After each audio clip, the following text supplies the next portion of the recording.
Hello பசங்களா, welcome to academy. நம்ம இந்த வீடியோவில் moment of inertia due to the disc தான் நம்ம கவனிக்க போகிறோம். என்னன்னா ஃபர்ஸ்ட் பாரு, moment of inertia passing through the centre perpendicular to its plane பார்த்தீங்கன்னா நமக்கு m/r² நம்ம போன வீடியோலயே பார்த்துருந்தோம். என்ன அப்படின்னா நீங்கள் பர்பெண்டிகுலர்ல இருந்து பேரலாக மாற்றும் போது மூமெண்ட் ஆஃப் இனர்ஷியா ஆஃப் ஆகிடும் அப்படின்னு.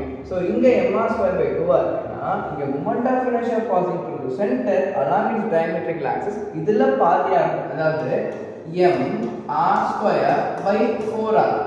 ஸோ நம்ம அடுத்து என்ன கண்டுபிடிக்கலாம்னா டான்ஜென்டல் ஆக்சிஸோட மூமெண்ட் ஆஃப் இனர்ஷியா நம்ம கண்டுபிடிக்கலாம். எப்படி சார்னா நம்ம பேரலல் ஆக்சிஸ் தியரம் யூஸ் பண்ணுவோம். எப்படி இங்க இருந்து இங்க ஷிஃப்ட் பண்ணுவோம். இங்க ஆல்ரெடி mr²/2 இருக்கு.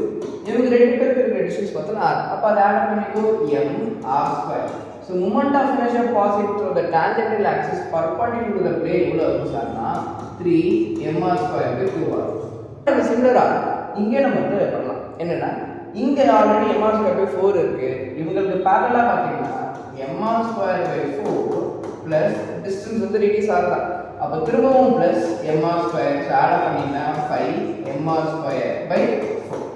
சோ இப்ப பார்த்தனா இங்க mr²/2, இது அதுல பாதி mr²/4.